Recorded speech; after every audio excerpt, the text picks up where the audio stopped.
Hello engineers, आज का topic हमारा क्या है? N jobs on one machine. ठीक है, आज के लेक्चर में हम ये देखने वाले हैं। चलिए स्टार्ट करते हैं इसको। ठीक है, एक एग्जांपल लेते हुए हम इस टॉपिक को स्टार्ट करेंगे, जिसमें हमने 4 मेथड देखे थे: shortest processing time rule, earliest due date rule, select time rule और क्रिटिकल रेशियो रूल। इन चारों मेथड के थ्रू हम इस एग्जाम्पल को सॉल्व करेंगे और अपनी टर्मिनोलॉजी में जो टर्म हमने पढ़े थे उनको फाइंड करेंगे। ठीक है, उनको फाइंड करेंगे। देखो ये एग्जांपल है हमारा। इसमें इन्होंने देखो N jobs on one machine हम बोल रहे हैं ना, तो हमने इसमें 5 जॉब ले लिए। ठीक है, 5 जॉब ले लिए। अब जो नंबर ए जॉब है इसका प्रोसेसिंग टाइम कितना है? 7 डेज़। ठीक है, और ड्यू डेट कितनी है? 11 डेज़। मतलब क्या कह रहे हैं ये कि अगर ये जॉब पर प्रोसेसिंग स्टार्ट होगी तो उस प्रोसेसिंग को कंप्लीट होने में कितने दिन लगेंगे? 7 दिन। ठीक है, और इन्होंने ड्यू डेट कितनी दे रखी? 11 दिन। मतलब कि 11 दिन के अंदर अंदर हमें इसको कंप्लीट करके देना है। ठीक है, अब बी जॉब पर आते हैं। बी जॉब पे क्या कहने का मतलब है कि इस पर प्रोसेसिंग टाइम कितना लगेगा? 5 दिन। 5 दिन में कंप्लीट होगा ये। और लेकिन इन्होंने ड्यू डेट कितनी दे रखी है? 8 डेज़। ठीक है, मतलब कि 8 दिन के अंदर अंदर इस जॉब को हमें कंप्लीट करके देना है। ऐसे ही ये सारे जॉब हैं। तो हम क्या करते हैं, पहले ये वाला मेथड पढ़ते हैं। कौन सा? SPT रूल, मतलब शॉर्टेस्ट प्रोसेसिंग टाइम रूल। अब शॉर्टेस्ट प्रोसेसिंग टाइम का मतलब क्या हुआ? ये प्रोसेसिंग टाइम है, इसमें शॉर्टेस्ट देखें। शॉर्टेस्ट कौन सा है? ये 4 डेज़। तो अब ये हमें शॉर्टेस्ट मिल गया। यहाँ से हम इसको इंक्रीजिंग ऑर्डर में अरेंज कर लेते हैं। क्या करें? इंक्रीजिंग ऑर्डर में अरेंज कर लें। ठीक है, तो देखो नंबर 1 कौन सा है? ये 4। देन नंबर 5 मतलब बी, ये नंबर 2 पे आएगा। देन 7, ये नंबर 3 पे आएगा। देन सी प्रोसेसिंग टाइम कितना? 8, ये नंबर 4 पे आएगा और ये नंबर 5 पे। तो हम अरेंज कर लें। पहले डी, ठीक है, देन बी, ठीक, देन ए, देन सी और देन ई। ये अपना ऑर्डर हो गया। अब इस ऑर्डर में इसको अरेंज कर लेते हैं। ठीक है, तो एक नई टेबल बनाएंगे जिसमें इस ऑर्डर में हम लिखेंगे वैल्यू को। तो मैं इसी टेबल को इस ऑर्डर में अरेंज कर लेता हूँ, जिससे कि अपने को दोबारा से मिटाना पड़े। ठीक है, तो डी को हम पहले लिख लें। तो ए की जगह लिख लेते हैं डी। ए की वैल्यू हम यहाँ लिख लेते हैं, जिससे बाद में उसको पुट करने में आसानी रहेगी। ठीक है, ए की जगह क्या पुट कर लें? डी। डी का प्रोसेसिंग टाइम कितना है? 4। आप लोग अलग से टेबल बनाना ये। ठीक है, ये तो क्वेश्चन दिया रहेगा, उसके बाद अपने को अलग से सॉल्व करना है। ड्यू डेट कितनी है? 9। ठीक है, सेकंड नंबर पे कौन सा? बी। तो बी अपनी जगह ही रहेगा, कोई प्रॉब्लम नहीं है। थर्ड नंबर पर ए है, मतलब सी की जगह क्या आ जाएगा? ए। तो अब हम सी की वैल्यू लिख लेते हैं यहाँ, जिससे बाद में हमें पुट करने में आसानी रहेगी। सी की जगह क्या पुट करें? ए। कितना था? 7 और 11। ठीक है, अब इस जगह क्या आएगा? सी। सी की वैल्यू 8। अब ई तो अपनी जगह ही रहेगा। अब ये मॉडिफाइड टेबल बन गई। शॉर्टेस्ट प्रोसेसिंग टाइम के अकॉर्डिंग इंक्रीजिंग ऑर्डर में हमने इसको लगा लिया। ठीक है, ठीक है, आगे बढ़ते हैं। अब क्या करते हैं, इस प्रोसेसिंग टाइम का क्यूमुलेटिव प्रोसेसिंग टाइम निकाल लेते हैं। मतलब एक और कॉलम हमने यहाँ बनाया, शॉर्ट में लिख रहा हूँ मैं, क्यूमुलेटिव प्रोसेसिंग टाइम। अब पहले तो ये, अब एक मशीन की बात हो रही है ना, तो पहले तो ये जॉब मशीन पे जाएगा। ठीक है, और फिर उसको कंप्लीट होने में कितने दिन लगेंगे? 4 दिन। ठीक है, तो इसको तो एज इट इज लिख लिया। ठीक है, अब 4 दिन कंप्लीट हो गए।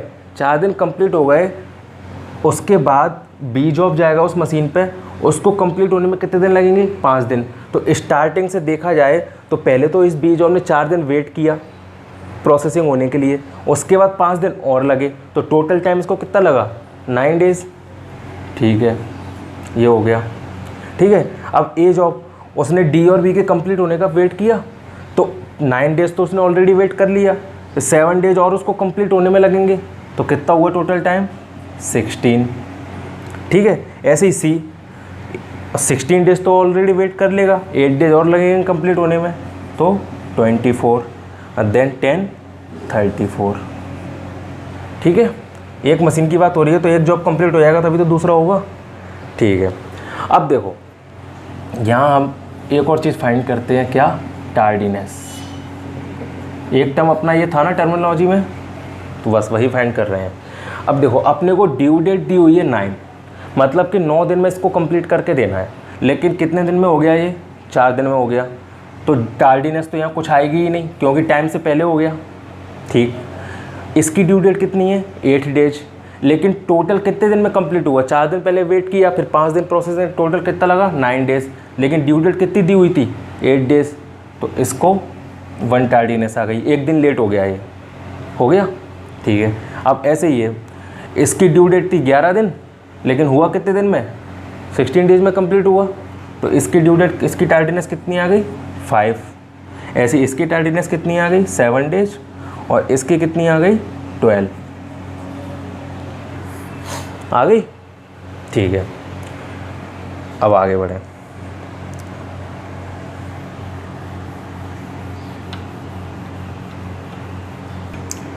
अब देखो मेक स्पेंड टाइम अपन ने क्या पढ़ा था? फर्स्ट जॉब पर प्रोसेसिंग स्टार्ट होने वाले टाइम से एंड जॉब पे प्रोसेसिंग फिनिश होने वाले टाइम तक का जो पूरा टोटल टाइम होता है वो होता है मेक स्पेंड टाइम। तो फर्स्ट जॉब का प्रोसेसिंग स्टार्ट हुई यहाँ से और लास्ट जॉब पे प्रोसेसिंग ख़त्म हुई यहाँ। तो अगर हम इसका सम कर दें, प्रोसेसिंग टाइम का सम कर दें, तो क्या आ जाएगा? मेक स्पेंड टाइम आ जाएगा। मेक स्पेंड टाइम कितना आएगा? सम कर दो इन्हें, सम करने पे आएगा 34। ठीक है, अब ये अपना क्यूमुलेटिव प्रोसेसिंग टाइम।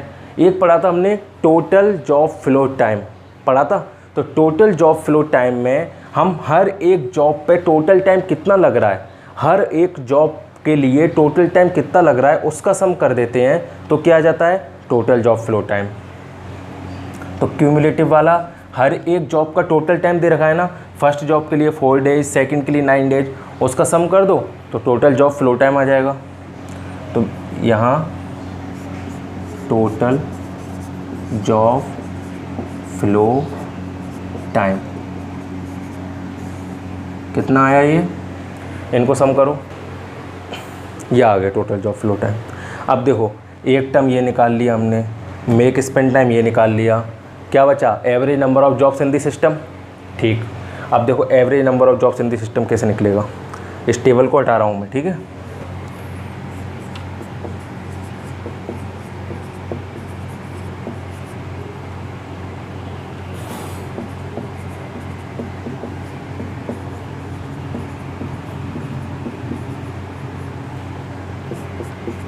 क्या था?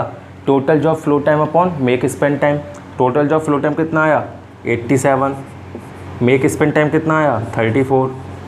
इक्वल में जो वैल्यू आएगी वही अपना होगा average number of jobs in the system. ठीक, अब अपने को देखो कुछ और चीज़ पूछी रहती हैं। अपने को क्वेश्चन में पूछ लिया कि ऐसे कितने जॉब हैं जिनमें टार्डीनेस शो हो रही है, ऐसे कितनी जॉब है हमारे सिस्टम में जिनमें टार्डीनेस शो हो रही है। अब देखो एक में तो 0 आ गई, तो इसमें कोई टार्डीनेस नहीं है, बाकी सब में आ रही है टार्डीनेस, आ रही है। तो 4 जॉब हमारे पास ऐसे हैं जिनमें टार्डीनेस हो रही है। ठीक, कभी कभी पूछ लेते हैं टोटल टार्डीनेस क्या है, इनका सम कर दो, टोटल टार्डीनेस पता चल जाएगी। 25 ये हो गई टोटल टार्डीनेस। कभी कभी पूछ लेते हैं एवरेज टार्डीनेस क्या है, एवरेज टार्डीनेस क्या है। तो एवरेज टार्डीनेस का सीधा सिंपल सा फंडा है, सिस्टम में जॉब कितनी हैं और हमारी टोटल टार्डीनेस कितनी है इस पर डिपेंड करता है। टोटल टार्डीनेस कितनी आई थी? 25। जॉब कितने थे? 5।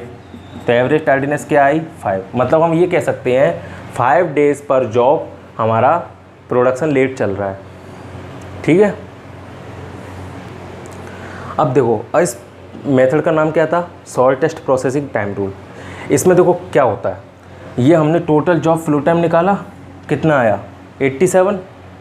ठीक है, तो शॉर्टेस्ट प्रोसेसिंग टाइम में ना total job flow time shortest आता है, मतलब कि जो चारों मेथड है ना उन चारों मेथड में से सबसे कम टोटल जॉब फ्लो टाइम इसी में आएगा, शॉर्टेस्ट प्रोसेसिंग टाइम रूल में। ठीक। अर्लीस्ट ड्यू डेट जो टार्डीनेस है हमारी, जो टार्डीनेस है, टार्डीनेस जो है सबसे कम आएगी अर्लीस्ट ड्यू डेट रूल में। चारों मेथड में से जो हमारा एक रूल है अर्लीस्ट ड्यू डेट रूल, अभी उसके हम थ्रू सॉल्व करेंगे, तो टार्डीनेस जो है चारों रूल से सबसे कम उसी में आएगी। तो अगर कभी हमको क्वेश्चन में क्लियर मेथड ना दिया हो ना, क्लियर मेथड ना दिया हो, लेकिन तुम्हें ये बोला हो क्वेश्चन में कि shortest total job flow time तुमको फाइंड करना है, तो तुम कौन सा रूल लगाओगे? SPT rule. अगर तुमको ये बोल दिया जाए कि मिनिमम टार्डीनेस फाइंड करनी है, ठीक है, चारों मेथड में से मिनिमम टार्डीनेस फाइंड करनी है, तो कौन सा रूल लगाओगे? EDD rule, earliest due date rule. कभी कभी मेथड डिफाइन नहीं करता है, लेकिन वो टर्म डिफाइन कर देता है कि ये शॉर्टेस्ट निकालना है, ये मिनिमम निकालना है, तो उससे हमें डिसाइड करना पड़ता है कि हमें मेथड कौन सा लगाना है। ठीक, वही एग्जांपल हमने फिर से ले लिया। ठीक है, अब इसको हमें सॉल्व करना है अर्लीस्ट ड्यू डेट रूल वाले मेथड से।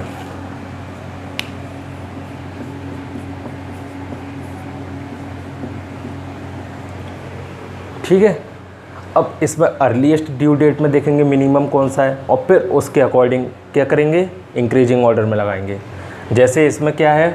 अर्लीस्ट ड्यू डेट मिनिमम 8, मतलब बी आएगा पहले, ठीक है, देन 9, डी आएगा सेकंड नंबर पे, 9 के बाद 11, ए आएगा थर्ड नंबर पे, और फिर उसके बाद 17, सी आएगा फोर्थ नंबर पर, और ई आएगा फिफ्थ नंबर पर। तो बी फर्स्ट नंबर पे है, इसको पहले लिख लेते हैं। ठीक है, ए की वैल्यू हम ध्यान रखेंगे जिससे हम बाद में पुट कर सकें। तो ए को बनाया बी, 7 की जगह क्या आया? 5। अब देखो, जैसे प्रोसेसिंग टाइम के साथ साथ ड्यू डेट भी हम साथ में लिख रहे थे ना, चेंज करके। ठीक है, प्रोसेसिंग टाइम पे हम ध्यान नहीं रहेंगे, वो जंबल हो सकता है, लेकिन ड्यू डेट यहाँ हमारी इंक्रीजिंग ऑर्डर में आनी चाहिए। ठीक है, तो बी को ऐसे था हमारा, बी को फर्स्ट नंबर पे लिखना है, तो ए की वैल्यू हम यहाँ लिख लेते हैं, क्या है? 7 और 11, जिससे बाद में पुट कर सकें। यहाँ आएगा बी 5 और 8। ठीक है, डी आएगा सेकंड नंबर पे, तो बी तो हमने लिख लिया, तो बी की तो वैल्यू पुट रखने की ज़रूरत ही नहीं है, बी की जगह क्या रख दो? डी। अब देखो, प्रोसेसिंग टाइम मिनिमम आ रहा है बाद में, मतलब कि पहले वैल्यू ज़्यादा फिर वैल्यू कम, उससे पर हमें मतलब नहीं है। अब यहाँ ड्यू डेट से मतलब है, ड्यू डेट इंक्रीजिंग ऑर्डर में ही आएगी। ये डी हट गया, डी हट गया। ठीक है, थर्ड नंबर पे क्या था? थर्ड नंबर पे क्या था? ए। मैंने यहाँ सीक्वेंस लिख नहीं पाया, ठीक है, बी था, डी था, देन ए था, देन सी था, और देन ई था। ये सीक्वेंस था हमारा। तो थर्ड नंबर पे क्या था? ए, और फोर्थ नंबर पे क्या था? सी। तो सी को मैं यहाँ फोर्थ नंबर पे लिख लूँ, और यहाँ सी की जगह थर्ड नंबर पे क्या लिखा? ए। वैल्यू क्या है? 7 और 11, और ई तो अपनी पोजीशन पे है ही। देख लो सीक्वेंस एक बार, यही बन गया ना, B D A C E, B D A C E. Value check कर लो, अपने को तो कुछ नहीं है। देखो, तुमको इतना जंबल नहीं करना पड़ेगा, तुमको अलग से टेबल बनानी है सॉल्व करने के लिए। मेरा बोर्ड छोटा है, इसलिए मुझे ये करना पड़ रहा है। ठीक है, तो अर्लीस्ट ड्यू डेट को हमने इंक्रीजिंग ऑर्डर में कर लिया। ठीक है, अब फिर से वही फंडा, क्या करें? क्यूमुलेटिव प्रोसेसिंग टाइम फाइंड करते हैं। फर्स्ट जॉब को प्रोसेस होने में 5 दिन लग रहे हैं, उससे पहले मशीन खाली थी, तो बस डायरेक्ट काम करना स्टार्ट हो जाएगा। इस पर 5 दिन लगेंगे। डी ने 5 दिन वेट किया, उसके बाद 4 दिन उसको प्रोसेसिंग टाइम लगा, तो कितना हुआ टोटल टाइम? 9। ठीक है, ए ने 9 दिन वेट किया, उसके बाद 7 डेज और उसको प्रोसेसिंग टाइम लगा, कितना आया? 16, देन 24, और देन 34। ठीक है, टार्डीनेस पे आ जाते हैं।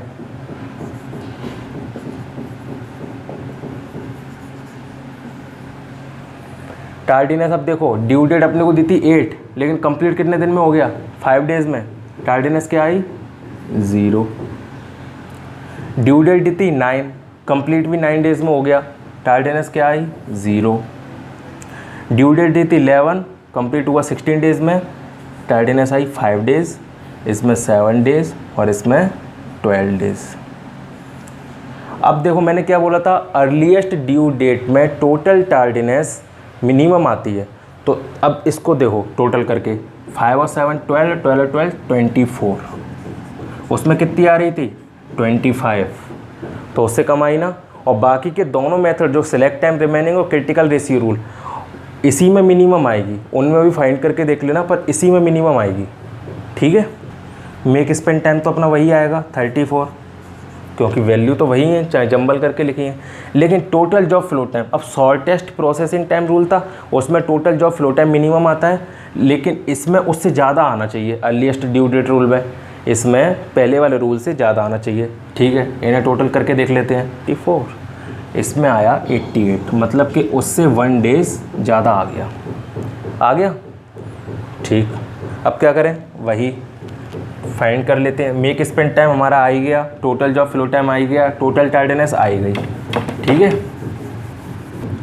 क्या फाइंड करना है, average number of jobs in the system. क्या, total job flow time upon makespan time. Total job flow time 88, makespan time 34, जो वैल्यू आएगी वो आपका आंसर। ठीक है, सेकेंड, क्या टोटल टार्डीनेस क्या है, कितनी आई थी इसमें 24। ठीक है, थर्ड, जॉब कितने हैं सिस्टम में, ऐसे जॉब कितने हैं सिस्टम में जिनमें टार्डीनेस हो रही है, इसमें 3 ही है, आंसर हो गया 3 जॉब्स। फोर्थ, एवरेज टार्डीनेस क्या है, एवरेज टार्डीनेस क्या है, तो वही 24, और सिस्टम में टोटल जॉब कितने थे 5, ये आ गई एवरेज टार्डीनेस। अब देखो टोटल टार्डीनेस कम आएगी तो एवरेज टार्डीनेस भी कम आएगी, सीधा सा फंडा है। तो अब मैंने तुम्हें बताया कि अगर टोटल टार्डीनेस का मिनिमम का पूछा हुआ है तो अर्लीस्ट ड्यू डेट फाइंड कर सकते हैं, लेकिन अगर तुमसे एवरेज टार्डीनेस का मिनिमम का पूछ लिया कि इस जो एग्जांपल है, जो क्वेश्चन है, इसकी एवरेज टार्डीनेस मिनिमम क्या हो सकती है, तो भी अर्लीस्ट ड्यू डेट रूल ही लगाएंगे। ठीक है, तो बस क्योंकि हम यहाँ पर टोटल जॉब का डिवाइड करते हैं। देखो मैं बता रहा हूँ, मोस्टली स्टूडेंट्स क्या करते हैं, यहाँ जो डिवाइड करते हैं ना, कई बार वो इस चीज़ का कर देते हैं कि कितने जॉब्स में टार्डीनेस शो हो रही थी, उस चीज़ का डिवाइड कर देते हैं कई बार यहाँ पर टोटल जॉब की जगह, तो फिर आंसर अलग आ जाता है। ठीक है, अब मान के चलो मैं यहाँ, उसमें क्या था 25 आई थी टोटल टार्डीनेस पहले वाले रूल में, और नंबर ऑफ जॉब्स कितने थे 5, तो कितनी आई थी टार्डीनेस, एवरेज टार्डीनेस 5। अब यहाँ पर 24 है, नंबर ऑफ जॉब्स तो 5 ही रहेंगे, तो यहाँ पर क्या आ जाएगी 4.8, तो एवरेज टार्डीनेस कम आई पिछले वाले से।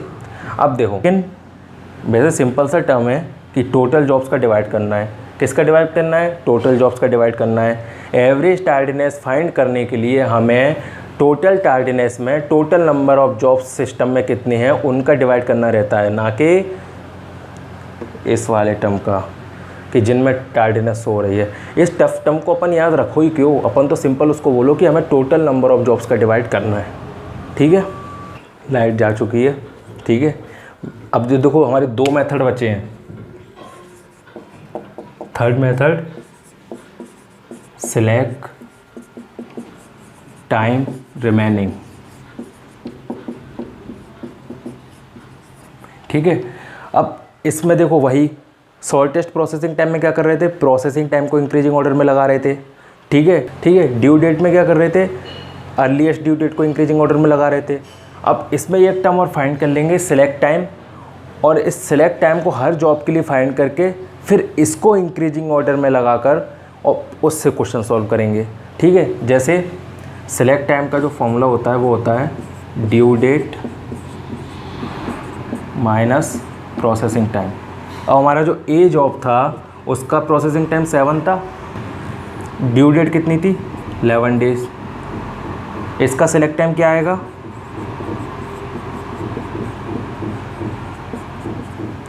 4, 11 माइनस 7 4। तो ऐसे ही पाँचों जॉब का सिलेक्ट टाइम निकाल लेंगे। पाँचों जॉब का सिलेक्ट टाइम फाइंड करने के बाद इनको इंक्रीजिंग ऑर्डर में लगाकर न्यू टेबल बनाएंगे और फिर से हम पुराने मेथड की तरह सॉल्व करेंगे। फोर्थ क्या है, क्रिटिकल रेशियो रूल, इसका जो फॉर्मूला है वो है due date upon processing time. अब वही इस फॉर्मूले के थ्रू हर जॉब के लिए हम क्रिटिकल रेशियो फाइंड कर लेंगे, फिर उसको इंक्रीजिंग ऑर्डर में लगाएंगे और फिर से वही सेम मेथड लगाकर पूरे क्वेश्चन को सॉल्व कर देंगे और अपनी जो टर्मिनोलॉजी को टर्म्स हैं उन सबको फाइंड कर लेंगे। अब देखो ये जो एग्जांपल था ना, ये मैंने अपने मन से बनाया था, कहीं से उठाया नहीं है। तो अगर इस एग्जांपल में कोई मिस्टेक हो सकती है, क्योंकि मेरे द्वारा बनाया हुआ है, स्टैंडर्ड एग्जांपल नहीं है, तो इसमें कोई मिस्टेक हो सकती है। तो अगर कोई कुछ प्रॉब्लम आए तो मेरे से डिस्कस कर लेना कमेंट्स में, ठीक है। तो ये चारों रूल हमने कर लिए। 2 रूल आप खुद से सॉल्व करके देखना, सारे टर्म निकाल के देखना। 2 तो मैंने बता दिए, शॉर्टेस्ट प्रोसेसिंग टाइम और अर्लीस्ट ड्यू डेट रूल। अब बचा कौन सा? क्रिटिकल रेशियो रूल और सिलेक्ट टाइम रिमेनिंग रूल। इन दोनों के थ्रू आपको पूरा क्वेश्चन सॉल्व करना है और टर्मिनोलॉजी के टर्म्स फाइंड करने हैं, ठीक है। कोई प्रॉब्लम आए तो मेरे को कमेंट में बता देना कि क्या प्रॉब्लम आई है, तो हम देखेंगे। तो नेक्स्ट क्लास में हम क्या देखेंगे? एन जॉब्स ऑन 2 मशीन, ठीक है। मिलते हैं नेक्स्ट क्लास में, बाय।